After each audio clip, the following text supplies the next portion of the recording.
अस्सलाम वालेकुम नाजरीन, आप देख रहे हैं सब तक टीवी और मैं आपकी मेज़बान फरजाना खान। नाजरीन, जैसा कि आप जानते हैं, सब तक टीवी ने अपने बाज़ौक़ नाजरीन के लिए एक अदबी सिलसिला शुरू किया है जिसका नाम है जहान अदब। इस प्रोग्राम में हम आपकी मुलाकात आलमी शोहरत याफ्ता शोरा, शायरात और मुख्तलिफ अदबी शख्सियात से कराते हैं। उनके फ़न पर गुफ्तगू की जाती है, उनकी शायरी के हवाले से आपको मालूमात फराहम की जाती है। तो नाजरीन, आज हमारे प्रोग्राम में जो मेहमान शख्सियत है वो किसी तारुफ की मोहताज नहीं, एक उभरते हुए नौजवान शायर हैं। उनका नाम है शब्बीर नाजिश साहब। आइए उनसे गुफ्तगू करते हैं। अस्सलाम वालेकुम। वालेकुम सलाम। कैसे हैं आप? अल्हम्दुलिल्लाह खैरियत। पहले तो बहुत शुक्रिया कि आपने हमारे नाज़रीन के लिए और सब तक टीवी चैनल के लिए वक्त निकाला। आपने बताया कि K21 में भी आपने एज ए राइटर काम किया। K21 में कुछ ऐसा? जी बिल्कुल काम किया है, उसमें 2 मरतबा जॉब की है मैंने। अच्छा। और अल्लाह का शुक्र है बहुत अच्छा वक्त गुजरा है। वहाँ रमज़ान के हवाले से एक नगमा लिखा था मैंने, वो बहुत अच्छा कंपोज हुआ, बहुत अच्छा गाया गया, वो चल भी रहा है, अभी तक चलता है। मैंने वहाँ से काम छोड़ दिया लेकिन मेरा लिखा हुआ काम अभी तक वहाँ चलता है। अच्छा, ये बताइए कि शायरी ज़ाहिर है आपकी फील्ड है और तब आज़माई माशाल्लाह आप इसमें कर रहे हैं, तो किस उम्र में आपने शायरी शुरू की? मैंने 1992 में लिखना शुरू किया था। एज उस वक्त 12 बरस थी और छठी जमात में पढ़ रहा था। तो एक मैंने डायरी बनाई हुई थी, उस पर लिख लिया करता था। तब मैं अभी लिखना शुरू नहीं किया था, उससे पहले की बात कर रहा हूँ। तो लिखते लिखते एक दिन ऐसे ही ख्याल आया, दोपहर का वक्त था, ये जो मैं अशार दूसरों के लिख रहा हूँ ये भी तो मेरी तरह के इंसानों ने ही लिखे हैं। अगर वो लिख सकते हैं तो मैं क्यों नहीं लिख सकता। तो 12 साल की उम्र में आपको शायरी की कुछ नो हाउ थी? आप समझते थे शायरी क्या है, किस कैफियत का नाम? नहीं, उस वक्त इस चीज़ का इल्म नहीं था, बस मुझे अशार अच्छे लगते थे। और मज़े की बात है, उस वक्त जो गज़ल का मतला होता है वो मुझे ज़्यादा अच्छा लगता था और जो दूसरे अशार होते हैं वो मुझे इतना मज़ा नहीं कराते थे उस वक्त। तो मेरे नज़दीक वही जो है, जो मतला है गज़ल का, जिसमें काफ़िया रदीफ़ दोनों मिसरे हम काफ़िया होते हैं, वही अच्छे लगते थे और मैं ज़्यादातर फिर अपनी डायरी में वही अशार लिखा करता था। तो आपने किसी से इस्लाह ली?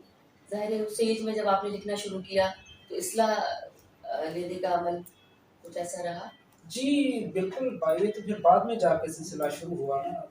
1992 में मैंने लिखना फिर शुरू कर दिया, टूटा-फूटा जैसा भी था लिखना शुरू किया। उस वक्त मेरे इल्म में नहीं था मिसरा क्या होता है, रदीफ क्या होती है, काफ़िया क्या होता है और इसका इल्म जो है, इल्म अरूज़ वो क्या होता है। उस वक्त किसी चीज़ का भी मालूम नहीं था। बस ये ख़्याल आया कि ये जो अशार मैं लिख रहा हूँ दूसरों के, ये भी मेरी तरह के लोगों ने लिखे हैं, तो ये वो लिख सकते हैं तो मैं क्यों नहीं लिख सकता। जब ये सवाल पैदा हुआ मेरे अंदर, तो वहाँ से वो सफ़र शुरू हुआ जिससे मैंने अपने आप को पहचानना शुरू किया, उस खुदादाद सलाहियत को पहचानना शुरू किया।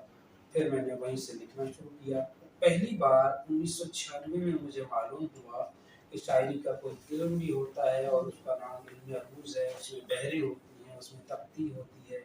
उन्होंने मुझे एक बहर बताई और उन्होंने बताया कि ये बहर है, इसे वज़न भी कहते हैं, इसका पैरामीटर ये है, इसके अरकान ये हैं। उनका नाम बताएं क्या? अनवर साहब उनका नाम है और नेचर में मुकीम है।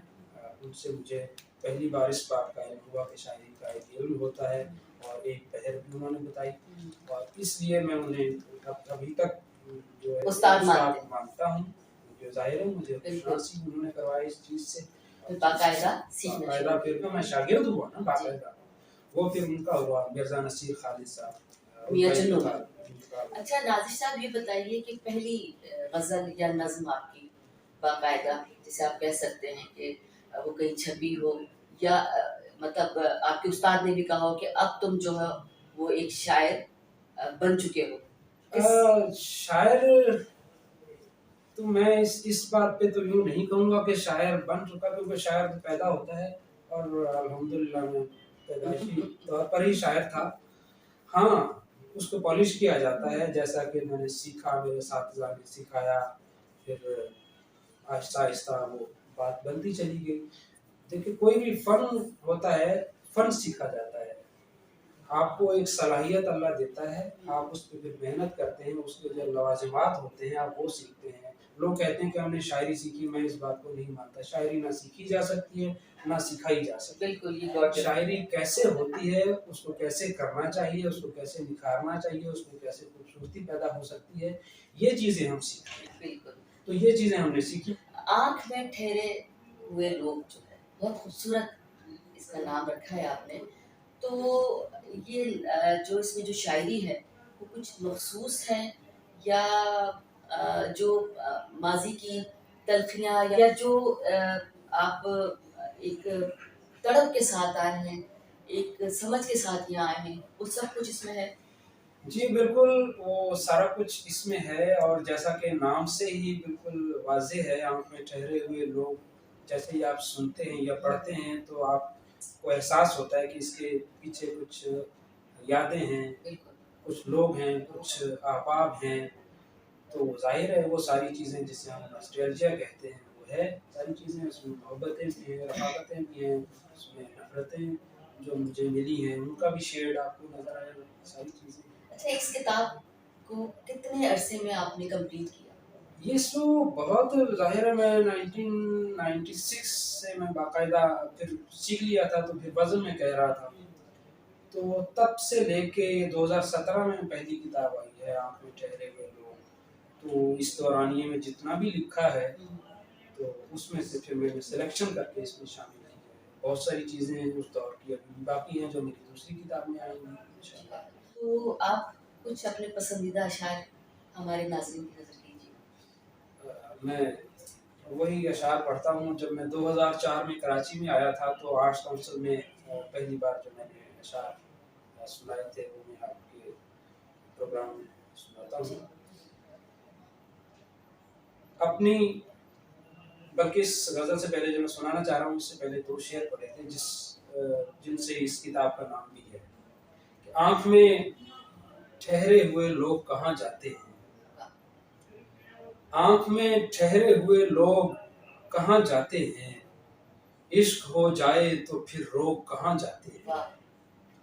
आँख में ठहरे हुए लोग कहाँ जाते हैं, इश्क हो जाए तो फिर रोग कहाँ जाते हैं। दिल ही नादान है जो लेके हमें जाता है, दिल ही नादान है जो लेके हमें जाता है, वरना उस शहर में हम लोग कहाँ जाते हैं। वाह! बहुत खूब। गज़ल के कुछ अशार।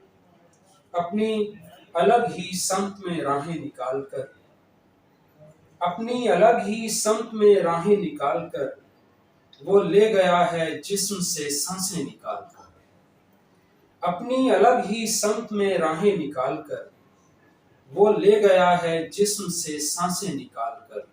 लौटे तो ये न सोचे कि खत झूठ मूठ थे, लौटे तो ये न सोचे कि खत झूठ मूठ थे, मैं रख चला हूँ बाम पर आंखें निकाल। आहा! क्या कहने। लौटे तो ये न सोचे कि खत झूठ मूठ थे, मैं रख चला हूँ बाम पर आंखें निकाल कर। मेरे कफन के बंद न बांधो अभी मुझे, मेरे कफन के बंद न बांधो अभी मुझे, मिलना है एक शख्स से बाहें निकाल कर। वाह! क्या कहने। मेरे कफन के बंद न बांधो अभी मुझे, मिलना है एक शख्स से बाहें निकाल कर। क्या ज़र्फ है दरख्त का, हैरत की बात है, क्या ज़र्फ है दरख्त का, हैरत की बात है, मिलता है फिर खज़ां से जो शाखें निकाल कर।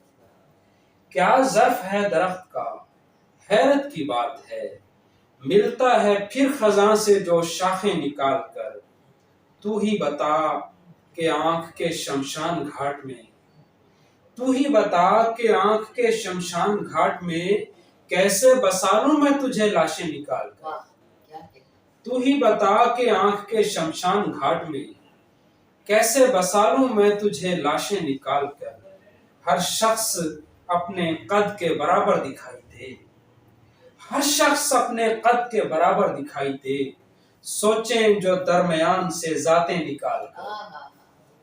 ہر شخص اپنے قد کے برابر دکھائی دے، سوچیں جو درمیان سے ذاتیں نکال کر، چاہو تو کر لو شوق سے تم بھی حساب وصل، چاہو تو کر لو شوق سے تم بھی حساب وصل، ایک پل بچے گا ہجر کی راتیں نکال کر، اپنی الگ ہی سمت میں راہیں نکال کر، وہ لے گیا ہے جسم سے سانسیں نکال کر۔ واہ ماشاء اللہ، بہت خوب۔ اچھا ناظر صاحب، ہر شاعر یا ادیب کا ایک ادبی نظریہ ہوتا ہے، تو آپ کا کوئی ادبی نظریہ ہے؟ جیسا کہ پہلے کے دور میں ہم دیکھیں کہ ادب کی بہت ساری ادب کی تحریکیں آئی ہیں، جن میں سے بہت ساری تحریکیں انہوں نے نام بنایا ہے اور اثر انداز ہوئی ہیں شعراء پہ، شاعروں پہ بھی، اور نثر نگار پہ، افسانہ نگار جو ہیں، ناول نگار ہیں، ان پہ اثر انداز ہوئی ہیں، جن میں کارواں ذوق بھی ہے، ترتیب مصنفین بھی ہے، تو ان کا ایک مخصوص نظریہ ہوتا تھا۔ وہ تحریکیں چونکہ دم توڑ چکی ہیں، ہمارا جو عہد ہے اس میں گو کہ وہ ویسے تو موجود ہیں، ان کے اجلاس وغیرہ بھی ہوتے ہیں، لیکن نظریاتی طور پر اس طرح نہ تو وہ فعال ہیں اور نہ ہی وہ نظریہ اس طرح شعراء پہ یا ادیبوں پہ اثر انداز ہو رہا ہے، وہ دور ختم ہو چکا۔ سو ہمارے زمانے کے جو شعراء ہیں یا جو گئے ہیں، تو اس طرح کسی خاص نظریے سے اس طرح تو جڑا ہوا نہیں ہے، لیکن چونکہ ہر تخلیق کار کا ایک نظریہ ہوتا ہے، جیسے ایک ادب برائے ادب کا نظریہ بھی سامنے آیا تھا، ایک نظریہ ادب برائے زندگی کا ہے، تو ہم ادب برائے زندگی والے نظریے سے یوں کہہ لیجیے کہ زیادہ متاثر ہیں یا ہمیں فیسنیٹ کرتا ہے، کیونکہ ادب جو ہم تخلیق کر رہے ہیں یہ مقصد نہیں، اس کا مقصد ہے، وہ مقصد جو ہے وہ زندگی سے ہی ظاہر ہے، جڑا ہوا ہے، تو ادب برائے زندگی ہے ہمارا۔ آپ ایک حساس شخص ہیں، تو معاشرے کے جو رویے ہیں وہ ایک شاعر کو تکلیف دیتے ہیں؟ ہر طرح کا جو ناقابل قبول رویہ ہے وہ شاعر کو، نثر نگار ہو یا شاعر ہو یا کوئی بھی فنکار ہو، اس کو تکلیف دیتا ہے، کیونکہ شاعر یا کوئی بھی فنکار ہے وہ بہت حساس ہوتا ہے، اور جو بھی پھر رویے اس کے اگینسٹ آتے ہیں وہ اسے تکلیف دیتے تو وہ کون سا نغمہ ہے جو ہم سن رہے ہیں مسلسل، شاید کوئی عالمی کے لیے آپ ہیں۔ نے جی وہ تو میرے لیے بہت بڑا بہت بڑا احساس ہے جی، میں اس پاک پر فضائیہ نے بتائیے۔ پاک فضائیہ نے پچھلے سال خصوصی افراد کا جو عالمی دن انٹرنیشنل سطح پر منایا جاتا ہے، اس پہ پاک فضائیہ نے میرا لکھا ایک نغمہ جاری کیا تھا، میرے لیے بہت بڑا اعزاز ہے۔ یہ ہم سب کے لیے اعزاز ہے کہ آپ کا نغمہ جو ہے وہ سلیکٹ ہوا، جی بالکل، تو یہ ہے ایک اچھی شاعری کی پہچان۔ اللہ کا شکر ہے۔ آپ آنے والوں جو ہمارے شعراء اور شاعران ہیں کوئی میسج دیجیے، کیونکہ آپ بھی نوجوان شاعر ہیں اور آج کل آپ دیکھ رہے ہیں کہ بہت تیزی سے شاعر بھی بن رہے ہیں اور شاعرات بھی آ رہی ہیں۔ کہ جتنے بھی لوگ آ رہے ہیں وہ شاعرات ہوں یا شعراء ہوں، آپ لفظ کے ساتھ بددیانتی مت کیجیے، یہ لفظ ہی ہیں جو آپ کو عزت دیں گے۔ میں دیکھتا ہوں، سنتا ہوں لوگوں کو محض لفظوں کے ساتھ، ایک لفظ معذرت کے ساتھ استعمال کروں گا میں، کھلواڑ کرتے ہیں۔ لفظ کے ساتھ آپ کھلواڑ نہ کریں، آج آپ لفظ کا مذاق اڑائیں گے، کل یہی لفظ آپ کا مذاق اڑائیں گے، اور آپ کا ایسا مذاق اڑائیں گے کہ آپ اس سے جان چھڑانا چاہیں گے تو نہیں چھڑا سکیں گے۔ ایمانداری کے ساتھ لکھیں، پورے دل سے لکھیں، بہت سوچ سمجھ کے لکھیں، اور کتاب لانے کی یا کچھ بھی سامنے لانے کی بہت جلدی نہ کریں۔ شبیر نازش کو آج سے پہلے ہم نے ایک شاعر کی حیثیت سے سنا اور پڑھا تھا، لیکن آج ہم نے ان کی زندگی کے مختلف پہلوؤں کو اجاگر کیا، اور ایک انسان کی حیثیت سے کہ کس طرح وہ اپنا میاں چنوں سے سفر طے کرتے ہوئے کراچی میں پہنچے اور اپنا ایک اعلیٰ مقام بنایا۔ تو ہماری دعا ہے کہ اللہ تعالیٰ جلد سے جلد ان کی دوسری اور تیسری کتابیں بھی منظر عام پر آئیں۔ تو ناظرین، آج آپ نے شبیر نازش صاحب پر گفتگو سنی اور شاعری کے ساتھ ساتھ ان کی زندگی کے مختلف پہلوؤں سے بھی روشناس ہوئے۔ امید ہے آج کا پروگرام آپ کو پسند آئے گا، دیکھتے رہیے جہاں جاتا۔